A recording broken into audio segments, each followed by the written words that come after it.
Assalamualaikum warahmatullahi wabarakatuh. Pada kesempatan kali ini, saya akan menjelaskan materi bahasa Indonesia mengenai mengidentifikasi unsur surat pribadi dan mencermati kebahasaan surat pribadi. Sebelum memahami materi tersebut, sebaiknya kita memahami terlebih dahulu apa itu surat pribadi dan kebahasaan surat pribadi.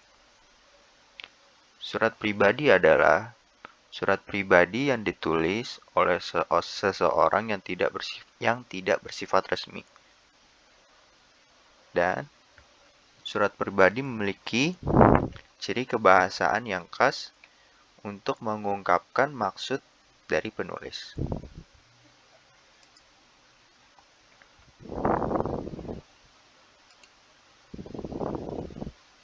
Unsur surat pribadi.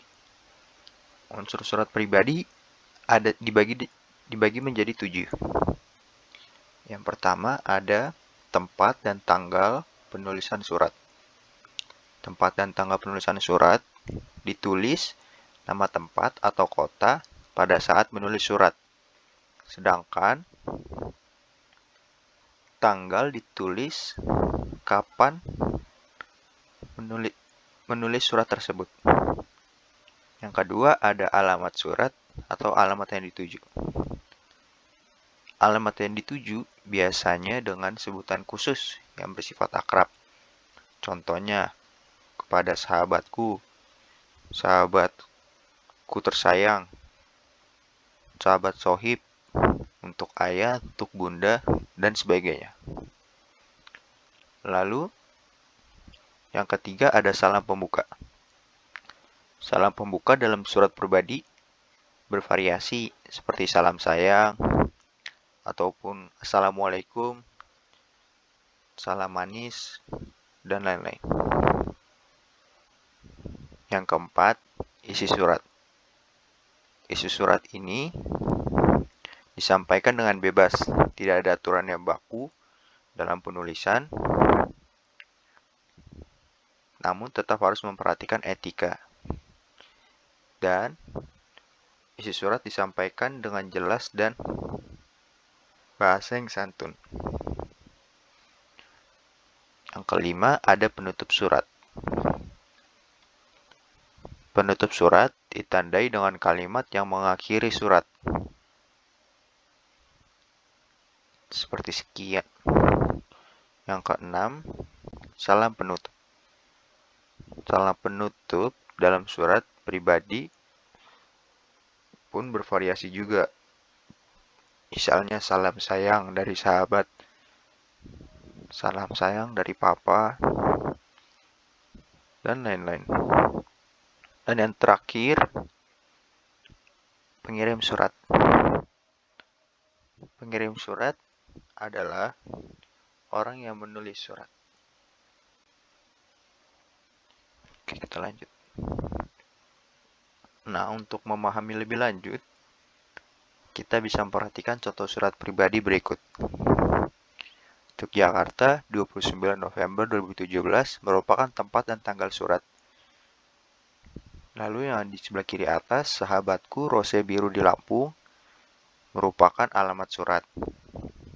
Nah, salam kangen ini adalah salam pembuka untuk memulai isi dari surat pribadi. Bagi contoh, ini merupakan kalimat pembuka. Apa kabar Rose? Semoga kamu dalam keadaan sehat ya. Aku di Jakarta juga dalam keadaan baik dan sehat. Nah, ini merupakan kalimat pembuka paragraf. Nah, selanjutnya, Rose, aku ingin bercerita tentang pengalamanku saat membantu bencana tanah longsor di Kecamatan Gerimulyo.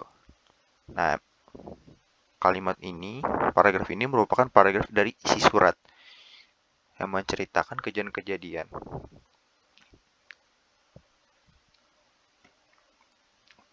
Lalu, sekian dulu. Semoga kamu dapat membalas surat ini.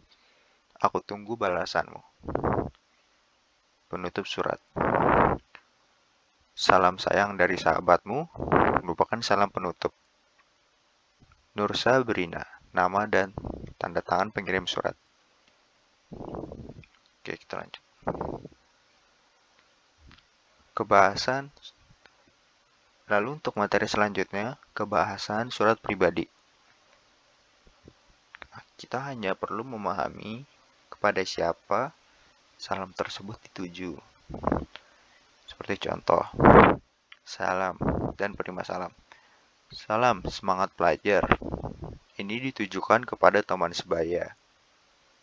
Lalu, salam saya untuk mama merupakan dituju untuk orang tua.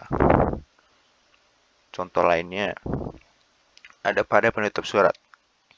Tema kiranya ini dulu surat dariku, kutunggu balasanmu. Ini merupakan penerima salam dari teman sebaya.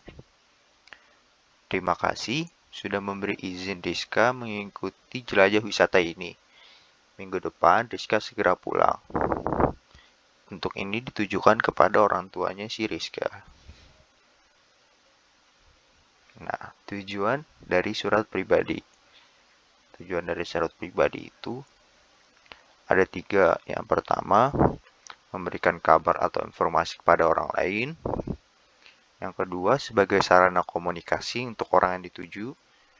Yang ketiga, mengekspresikan perasaan si penulis pada penerima. Bisa berupa perasaan senang, sedih, baik, terharu, bangga, rindu, dan lainnya. Terima kasih bagi yang sudah memperhatikan. Assalamualaikum warahmatullahi wabarakatuh.